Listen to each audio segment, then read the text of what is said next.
Hello everyone. Today in this video we will discuss about the skin infections in diabetes. As we know that diabetes affect every part of the human body including the skin, and appearance of lesions on the skin, they are indicator of undiagnosed diabetes. Identification and treatment of such skin conditions can positively affect the disease outcome, as it can be diagnosed earlier due to the identification of such skin conditions. And this dermatological condition or skin manifestation can be an indicator of the glycemic index of the person, what is the level of glycemic control of such person. These skin infections or dermatological lesions can be cutaneous markers of diabetes, its glycemic control. The skin problems in any patient with diabetes can be arise due to various reasons. It can be due to the complications of diabetes itself. Skin problems can be due to complications of the diabetes treatment, and the skin problems or lesions can be associated with the various endocrinopathies associated with diabetes and due to some other syndromes which are found in the diabetes. These skin complications affect about 30 to 70% of the individuals who are having diabetes, and it is found that the skin complications usually affect to diabetic individuals who are with diabetes as compared to those who are non-diabetic. These skin complications usually include bacterial infections, the fungal infections, and few itching problems. Let's discuss about the bacterial infections in diabetes. The common types of bacterial infections in any patient with diabetes are STI, which is also known as Hordeolum externum, and it is usually infection of the eyes, either one or both. The second common type of bacterial infection is boils. The third is folliculitis, carbuncles, and common nail infections. The bacterial infections can be diagnosed either by the typical clinical signs of the inflammation on that particular organ, and the inflammation, due to this inflammation, the inflamed area of that organ will be felt as hot, swollen, red, and painful. The most common causative organism of this bacterial infection in diabetes is Staphylococcus. As we have already discussed that an individual with diabetes have higher chances, higher rate of having bacterial infections as compared to those who are not having diabetes. This bacterial infection in any patient with diabetes can be reduced or prevented by practicing good skin care and by the good glycemic control. Coming to the fungal infections in diabetes, the common types of fungal infections in any patient with diabetes are talc itch, the athlete's foot. The athlete's foot is a kind of fungal infection, usually begins between the toes, and this is commonly occurring in people whose feet have become very sweaty while using the confined tight fitting shoes. The third one is ringworm and the vaginal infections. The symptoms and causative organisms of this fungal infection usually appear on skin as itchy rashes of moist red areas which is surrounded by teeny blisters and scales. These fungal infections are commonly found in warm moist folds of the skin, and the common causative organism of these fungal infections are Candida albicans. Coming to the treatment and prevention of this fungal infection, fungal infections can be treated by antifungal agents, but the maintaining of optimum blood glucose level is also very much important with antifungal agents. This fungal infection can be reduced by the proper skin care regimen. Skin care is very important, and Good glycemic control can prevent the further flaring of or further fungal infection in such diabetic patients. Now discussing to the itching problems in any patient with diabetes. The localized itching is usually caused by it can be an indicator of early diabetic neuropathy, and usually this localized itching is ignored. Other causes of itching in any patient with diabetes are any fungal infections. Itching can be due to dry skin and it can be due to poor circulation in the lower part of the leg. Coming to the treatment and prevention, the treatment of itchy skin is based on usually identifying the causative factors and management of such causative factors. For example, in case of dry skin, we can limit the use of soaps while during the bathing. We can apply the moisturizers and creams to treat such dry skin. So, what kind of infections are maybe the cutaneous markers of diabetes?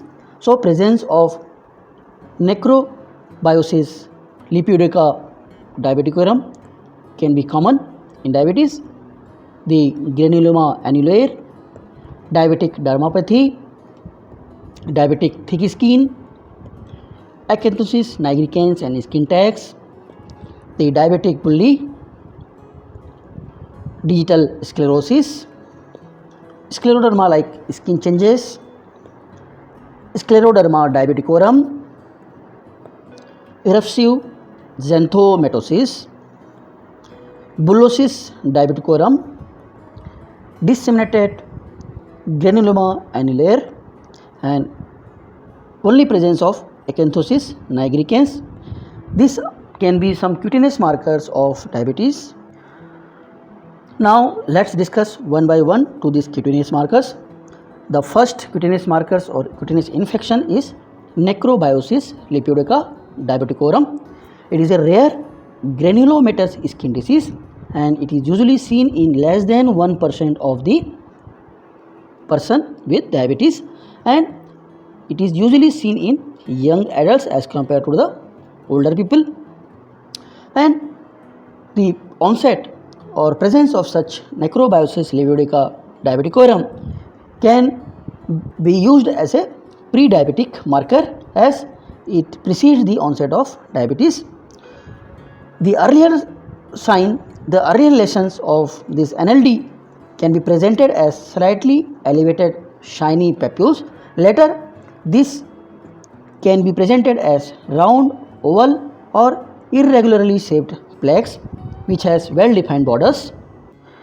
Usually, it begins with a dull raised area with firm consistency and glistening surface which is felt like a tightly stretched cell phone or glazed porcelain. Sometimes wrinkling can be present on these lesions which gives it as a atrophic appearance. The central portion of such lesions is yellow or sclerotic and the bordering areas are elevated reddish bluish periphery. Coming to the clinical characteristics of such NLDs, the female predominance has been noted in respect of NLD. This NLD usually affects the woman with diabetes as compared to the man with diabetes. So, the female and male ratio in respect of NLD is found to be 3:1. In respect of the site of the lesions, so these are most frequent at any part of the lower legs and shin area, and occasionally these are found in the thighs area, arms, hands, the abdomen and the back area. Coming to the course of such lesions, these usually gradually fade or they remain unchanged also. Sometimes it is noted that the secondary infections of bacteria or fungus are common in such lesions and they may ulcerate sometimes. Coming to the histological features of NLD. In histology, the NLD can show necrobiotic changes, foam cells, lipid cells can also appear. There can be perivascular inflammatory infiltrates and sometimes in small blood vessels obliterative lesions can also be found. Now discussing to the treatment of NLD. There is no specific treatment for the NLD. However, the intradermal injections of steroid and the application of the steroids ointment at the lesions is seen to be little effective. Surgical removal of this NLD can be another option, and skin grafting can also be done for such NLD. Sometimes the dipyridamole can also be used, as the NLD is found to be due to the platelet mediated vascular occlusion or altered platelet survival, and this dipyridamole has anti-platelet aggregation factor. The pentoxifylline can also be an alternative for treatment of NLD, as this pentoxifylline inhibit the platelet aggregation and this decrease the blood viscosity by increasing fibrinolysis and red blood cell deformity, and ultimately the improved glycemic control is also can be a treatment, but usually the improvement in glycemic control has not much effect on the course of NLD. Coming to the another important dermatological lessons in diabetes, that is granuloma annulare. This granuloma annulare is a benign, asymptomatic, self-limiting dermatosis. In classic forms, it is seen as annular or archiform lesion, as we can see in this picture, with flesh colored popular border and flat center. In less common form, this granuloma annulare can be presented as generalized multiple flesh colored papules which are symmetrically distributed over the arms, neck and upper trunk. In histology of this granuloma annulare, there may be focal degeneration of the collagen in the upper and mid dermis. The histocystic palisaded arrangement of collagen bundles can also be found, and there may be the abundance of the mucin in the skin. The next skin manifestation is diabetic dermopathy. It is usually caused by the microvascular changes in the skin. The most common area affected with diabetic dermopathy are skin on the pretibial region, and usually these lesions are self-limiting, but sometimes this can be presented as microangiopathy and neuropathies in patients with diabetes. Sometimes these diabetic dermopathic lesions can be mistakenly diagnosed as age spots, which are usually common in elder people. This diabetic dermopathy can also be known as Mallin leg syndrome or spotted leg syndrome or brown spots, seen spots or pigmented pretibial patches. Usually in the earlier time, these are manifested as small dull red scaly papules. Later, these lesions are seen as multiple bilateral circumscribed round or oval cello pigmented scars on the pretibial areas, as it is common in pretibial region. Usually this diabetic dermopathy are common in adults, usually those adults which has diabetes for more than 10 to 15 years. Male predominance is noted in diabetic dermopathy, as male to female ratio is around 2:1. Usually these lesions are asymptomatic and do not require any treatment, and these are generally subsided over the 1 to 2 years of the appearance of these lesions. Now discussing to the scleroderma diabeticorum. It is a rare progressive condition.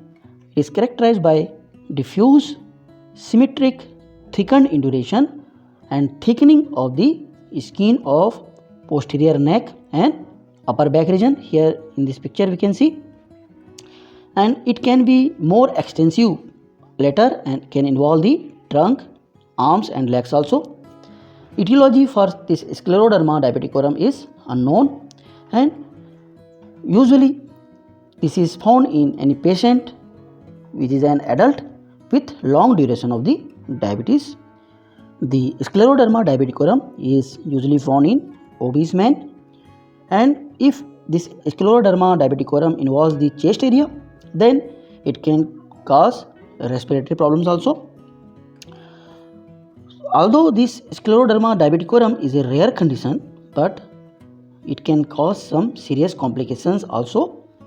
The treatment of this scleroderma diabeticorum includes the use of immunosuppressant, IV immunoglobulins, and phototherapy by use of PUVA.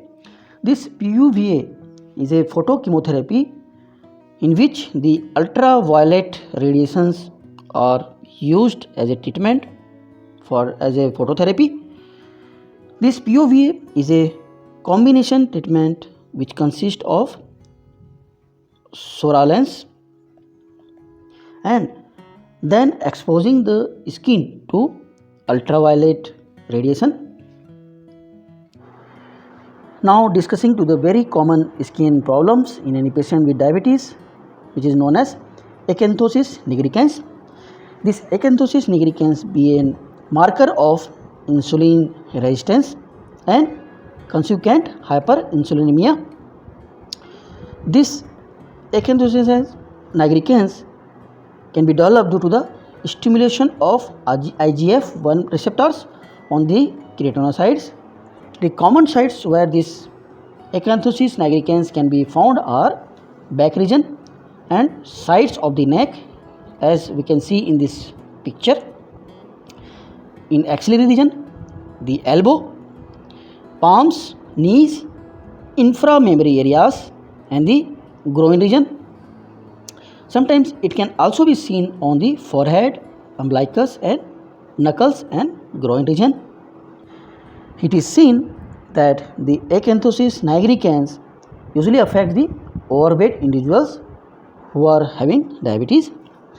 This acanthosis nigricans lesions occur due to the hyperkeratosis, and this hyperkeratosis can be result of the development of insulin resistance. Coming to the treatment of acanthosis nigricans, it can be treated by achieving good glycemic control, reducing the insulin resistance, the weight management, and it is very common in overweight person. Sometimes these lesions can be improved by the control of hyperinsulinemia like condition. Metformin can also be a drug which can be used to achieve the goals, and topical keratolytic creams can also be used in case the thickening of skin is present there. The next skin problem is diabetic bully. These are asymptomatic blisters which are usually found on the toes and the fingers, and these are usually recurrent, mean once they are subsided or treated they can arise again. Etiology of such diabetic bulla is unknown. They heal slowly without scarring. On histology, there can be intradermal, epidermal vesicles, and there can be presence of inflammation of the dermis region.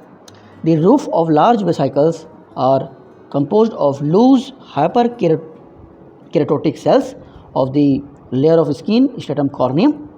The vesicles may be filled with amorphous pale eosinophilic material, and these usually contain the sterile fluids. Coming to the treatment of diabetic bully, large bully can be sterile fluids can be drained from such diabetic bully to avoid the necrosis of the underlying tissue. The small bully can left alone.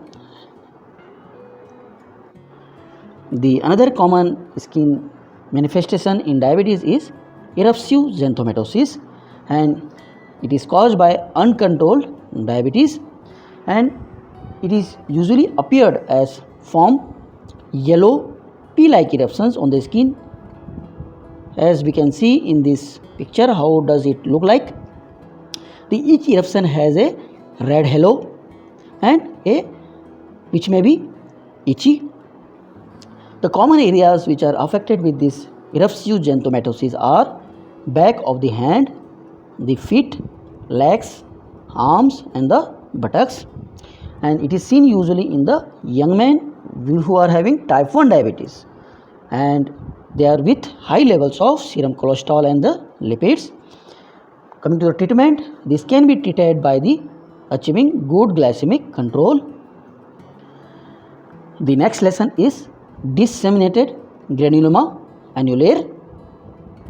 These lesions are usually appear as a sharply defined ring or arc shape raised areas which can be either red brown or skin colored, as we can see in this picture. This affected area from this disseminated granuloma annulare are fingers, the ears and the trunk. Here in this picture we can see how this disseminated granuloma annulare looks like. Coming to the digital sclerosis, the digital sclerosis is caused by the poor blood flow to the skin in any patient with diabetes. This digital sclerosis usually affects the finger joints and causes stiffness of this joint, and that's why it affects the movements of the fingers. Here we can see how this digital sclerosis looks like. Sometimes it also involves the knees, ankles, elbows also, and makes these joints stiff. Usually this condition develops when the diabetic thick skin of the fingers are affected due to the poor control of the glucose. Now discussing to the allergic reactions in diabetes. The allergic reactions in diabetes in skin can be due to the medications also which are used in the treatment of diabetes. Sometimes insulin can also cause the allergic reactions. The oral anti-diabetic drugs can also raise the allergic reaction, and the allergic reaction may be due to the local insulin injections at skin. These allergic lesions appear either as rashes, depressions or eruptions. Sometimes the skin lesions can be due to the complications of diabetes as well, and it can result in neurovascular or ischemic skin changes, or it may also cause the foot ulceration. There can be development of the gangrene on the digits. It can also be showed as disordered sweating, which can be a result of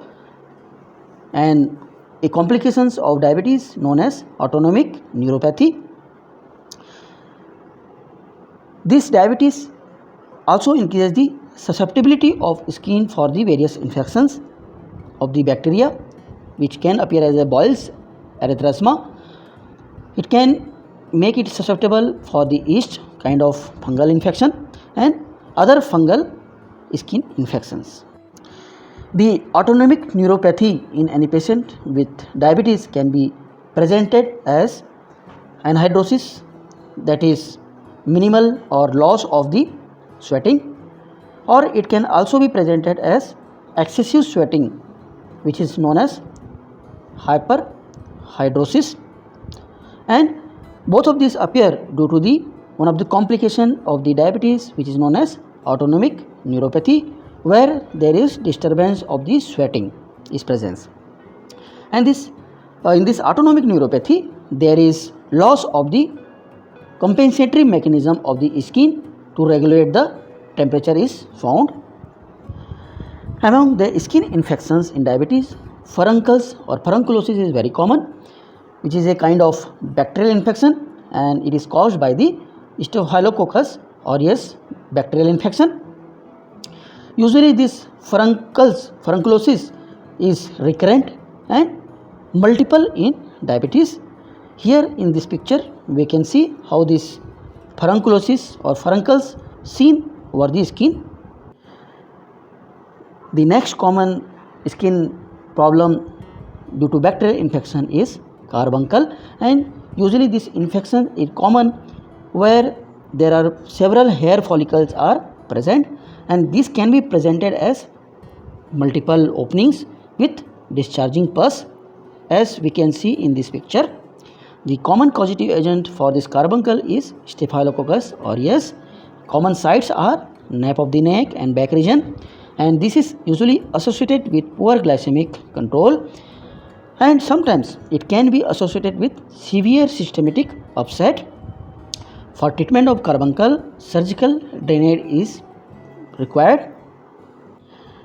The another common skin manifestation is otitis externa, which is usually infection of the external ear either by the bacteria or fungus. Another common skin problem in any patient with diabetes is cellulitis, and this cellulitis is usually a common bacterial infection of the skin which causes the pain, redness, swelling in the infected area of the skin. The another problem is candidiasis. This candidiasis is a type of fungal infection caused by a fungus yeast known as Candida albicans, and it can infect not only the skin but it can also be presented by the infections at various sites like mouth, the throat, gut, vagina, inframammary region, infections of the nails also. And this infection of Candida albicans in diabetes shows the poor control of the glucose in such diabetic patients. The skin manifestations, dermatological lesions can also be a cause due to the complications of the diabetic treatment, and it can be presented as maculopapular eruptions, Stevens-Johnson syndrome, appearance of purpura, the photosensitivity, erythema nodosum, porphyria cutanea tarda, the alcohol-induced flushing with chlorpropamide. It can be appeared as localized allergy, as arthurs or delayed reactions, systemic allergy in form of urticaria or anaphylaxis, as lipoatrophy, lipohypertrophy, and idiosyncratic reactions like pigmentation and keloid formation. Now discussing to the insulin allergy, which is usually found rare with human insulin, which are usually used nowadays. These are the pictures in which you can see how this insulin allergy looks like. The insulin allergy or adverse effect of insulin can be appeared as lipoatrophy or lipohypertrophy. The lipoatrophy is the loss of fatty tissue from few part of the body. Here in this picture we can see there is lipoatrophy is there. This insulin allergy can also be appeared as lipohypertrophy. It means the increase in the size of the lipid tissue in certain parts of the insulin injection sites, and due to this there is formation of the lumps under the skin due to the repeated injections of the insulin at these sites. As we have already discussed that the skin manifestations of diabetes in any patient with diabetes can be appeared due to the some endocrinopathies and few syndromes associated in diabetes. This can be glucagonoma as migratory necrolytic erythema, in Cushing syndromes as skin atrophy, stria and hirsutism, in acromegaly as thickened skin, increased sweating, partial and total lipodystrophy. There is variable loss of subcutaneous fat, as we have already seen in previous slide, as ataxia, telangiectasia and xanthomata. In glucagonoma, the diabetes mellitus can appear as migratory necrolytic erythema, as we can see in this picture, and it can also be presented as necrolytic erythematous rashes over the skin. Coming to the eruptive xanthomata, this can be associated with the severe hyperlipemia, and it can lead to development of milky plasma and lipemia retinalis. In these pictures we can see how does it look like. The next skin lessons is xanthomata tendinosum. As the name depicts, tendinosum means these are the palm nodules which are usually found attached with the extensor tendons, and usually this xanthomata tendinosum is found with familial hypercholesterolemia. Here in this picture we can see how this xanthomata tendinosum looks like. The next lesson is tuberous xanthomata. These are usually the growths which are located in the skin and usually not attached with the underlying tissues. These are found superficially on the skin, and usually the appearance of this tuberous xanthomata and the treatment of this tuberous xanthomata are usually not affected with the insulin therapy. Here in this picture we can see how this tuberous xanthomata looks like. Coming to the conclusion of this presentation, it is seen that virtually all the persons having diabetes, they develop some kind of skin manifestations of diabetes at some point of time of their infections. The many of the manifestations of these skin manifestations can be explained based on their skin changes, the function and the color of the proteins found in that skin lesions. These skin findings can be used as an indicators for the patient's current status, current level of the glycemic control, and as well as the past metabolic status of the such diabetic patients. The sum of the skin lesions are self-limiting, but few needs the prompt treatment. These infective lesions are needed to be aggressively treated for their causative organisms after the proper culture and sensitivity testing. In few skin lesions, the surgical intervention is also needed, and this surgical intervention should be used appropriately. However, the glycemic control should be the main focus apart from the treatment of these skin lesions in such diabetic patients. Now we are at the end of this presentation. Thank you so much for watching this video. Please like and share this video with others.